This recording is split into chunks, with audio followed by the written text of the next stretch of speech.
सन 1985 की रात कस्बे के बीचों बीच खड़ी पुरानी हवेली अचानक कराह उठी। लोग कहते हैं उस रात हवेली ने पहली बार किसी इंसान को निगला था।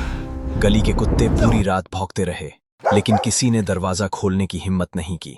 सुबह जब लोग इकट्ठा हुए तो हवेली के आंगन में खून से सना एक दुपट्टा पड़ा था, मगर उस लड़की का नामो निशान नहीं मिला। पुलिस ने रिपोर्ट में सिर्फ इतना लिखा, गुमशुदगी। लेकिन बुजुर्गों का कहना था उसने हवेली को गुस्सा दिलाया था और हवेली अब भी भूखी थी। साल दर साल उस हवेली से अजीब आवाजें आने लगीं। रात को कोई पास से गुजरता तो साए हिलते दिखाई देते, कोई खिड़की पर झलकता चेहरा देखता, कोई दरवाजे के पीछे कदमों की आहट सुनता। धीरे धीरे कस्बे में यह किस्सा फैल गया कि हवेली सिर्फ गुमशुदगियों की जगह नहीं बल्कि बलि मांगती है। पहले मवेशी गायब हुए, फिर बच्चे, और हर बार पुलिस रिपोर्ट में लिखा गया गुमशुदगी। लेकिन हकीकत ये थी कि हवेली की दीवारें जिंदा थीं और वो खून पीती थीं। 1990 आते आते लोग हवेली के नाम से ही कांपने लगे। कोई वहां घर बनाना चाहता तो रातों रात बीमार पड़ जाता, कोई वहां दुकान खोलने की कोशिश करता तो उसका सारा सामान राख में बदल जाता, और जो कोई हवेली में रात गुजारने की हिम्मत करता वो सुबह कभी जिंदा नहीं मिला। कस्बे में एक कहावत चल पड़ी कि हवेली सिर्फ ईंट पत्थर से नहीं बनी, बल्कि उसमें उन सब की चीखें कैद हैं जिन्हें उसने निगल लिया। कई पत्रकार आए, रिपोर्टर आए, कैमरे लेकर उन्होंने खिड़कियों में झांका और लौटकर कभी लिख नहीं पाए कि उन्होंने क्या देखा, क्योंकि हर बार उनकी तस्वीरों में इंसान नहीं बल्कि दीवारों से निकले हुए हाथ दिखते, जैसे हवेली उन्हें पकड़ने बढ़ रही हो। एक पत्रकार ने तो अपने आखिरी नोट्स में लिखा था, हवेली जिंदा है और वो हमें देख रही है। पुलिस ने उस रिपोर्ट को फर्जी करार दे दिया, लेकिन लोगों ने उसी दिन से हवेली के पास से गुजरना भी बंद कर दिया। रात को हवेली से निकलती रोशनी लाल और नीली चमक जैसे भीतर कोई अनजाना अनुष्ठान हो रहा हो। कस्बे की औरतें कहतीं, हवेली हर 11 साल में बलि मांगती है और जो बलि नहीं देता वो खुद बलि बन जाता है। साल 2001 में फिर से एक बच्चा गायब हुआ। उसका नाम अर्जुन था।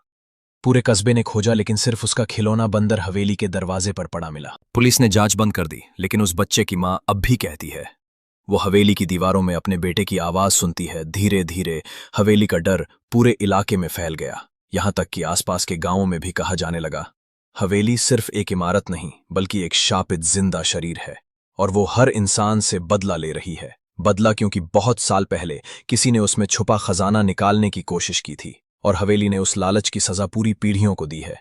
आज तक किसी ने हवेली की तहखाना खोलने की हिम्मत नहीं की, क्योंकि जो भी उस सीढ़ी पर उतरा उसकी लाश कभी बाहर नहीं आई। और उसके बाद हवेली की खिड़की से एक नया चेहरा झांकने लगा, वही शख्स जिसे तहखाने ने निगल लिया था।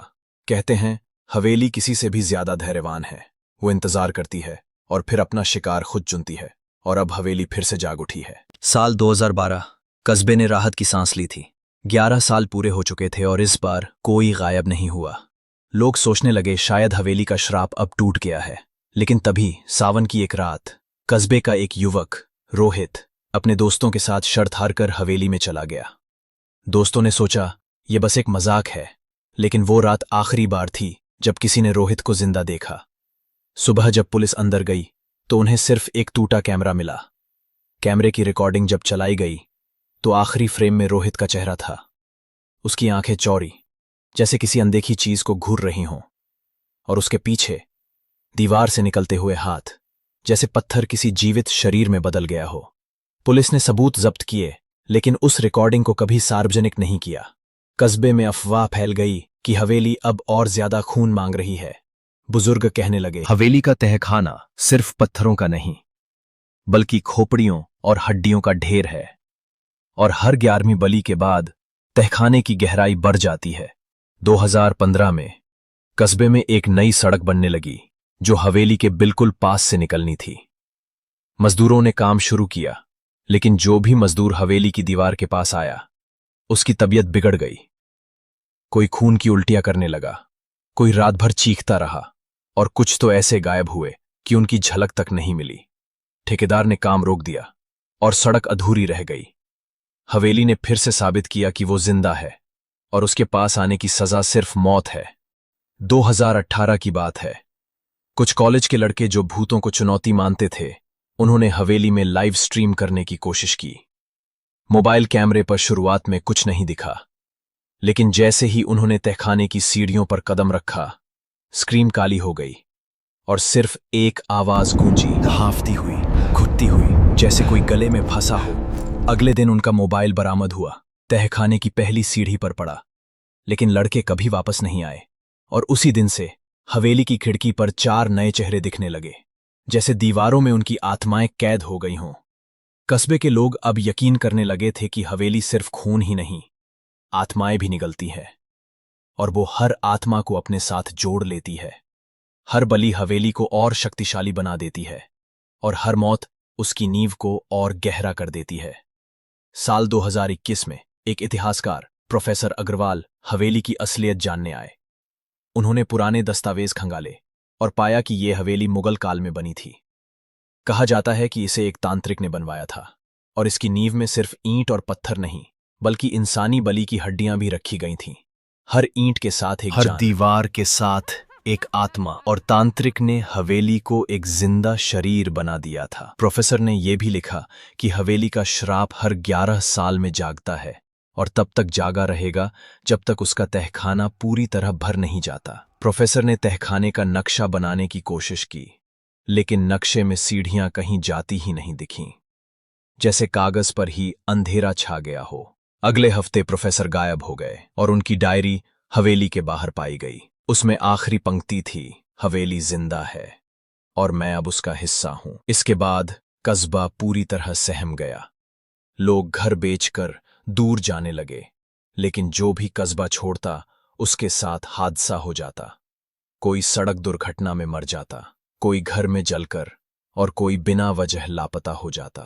मानो हवेली कह रही हो, भागोगे तो भी मैं पकड़ लूंगी, क्योंकि अब तुम मेरे हो। धीरे धीरे हवेली की दहशत कस्बे से निकलकर पूरे जिले में फैल गई। लोग अब खुलेआम कहने लगे, हवेली कोई खंडहर नहीं, बल्कि मौत का दरवाजा है, और उस दरवाजे के पीछे कुछ ऐसा है जो इंसानों को शिकार बनाता है और हर आत्मा को कैद कर लेता है।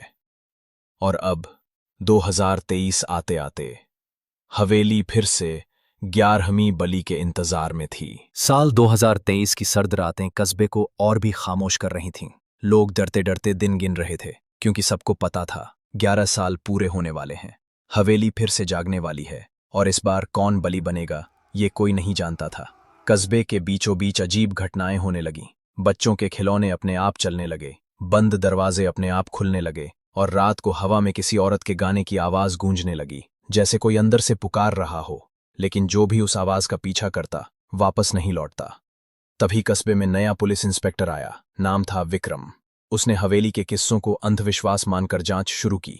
उसने तहखाने का दरवाजा तोड़ा और सीढ़ियों पर उतर गया। नीचे जाते ही दीवारें कराहने लगीं, जैसे कोई जिंदा शरीर दबा हो। इंस्पेक्टर ने टॉर्च जलाई और देखा कि तहखाने की दीवारों पर चेहरों की कतारें बनी हुई थीं। आंखें खुली, होंठ सिले हुए, और हर चेहरा उसी का था जो पिछले 11 सालों में गायब हुआ था। इंस्पेक्टर का दिल लेकिन उसने हिम्मत नहीं छोड़ी। वो और अंदर बढ़ा, और वहां उसने एक लोहे का दरवाजा देखा। दरवाजे पे खून से लिखा था, 11वीं बलि पूरी करो। इंस्पेक्टर ने दरवाजा खोला, और जैसे ही खोला, भीतर से ठंडी हवा का झोंका आया और एक परछाई उसकी ओर बढ़ी। इंस्पेक्टर ने गोली चलाई, लेकिन गोलियां दीवारों में समा गईं। परछाई ने उसकी गर्दन पकड़ ली और हवेली हंसने लगी, गहरी गूंजती हुई हंसी। कस्बे के लोग बाहर खड़े सब सुन रहे थे, लेकिन कोई अंदर जाने की हिम्मत नहीं कर पाया। सुबह जब दरवाजा खोला गया तो इंस्पेक्टर का नामो निशान तक नहीं था। बस दीवार पर एक नया चेहरा उभर आया था, उसकी ही शक्ल का, और आंखों से खून टपक रहा था। उसी दिन लोगों ने समझ लिया, हवेली ने फिर से अपनी 11वीं बलि ले ली है, और अब उसकी भूख और बढ़ चुकी है। प्रोफेसर की डायरी में लिखा सच साबित हो गया था। तहखाना हर बलि के साथ गहरा हो रहा है, और जब यह तहखाना पूरी तरह भर जाएगा, तब हवेली का दरवाजा दुनिया के लिए खुल जाएगा, और तब ये कस्बा नहीं, पूरी धरती उसकी कैद बन जाएगी। कस्बे वाले आज भी कहते हैं, हवेली की खिड़की पर रात को किसी अनजाने चेहरे को मत देखना, क्योंकि अगर उसकी आंखें तुम्हारी आंखों से मिल गईं तो अगली 11वीं बलि तुम ही होगे, और हवेली इंतजार कर रही है तुम्हारे लिए।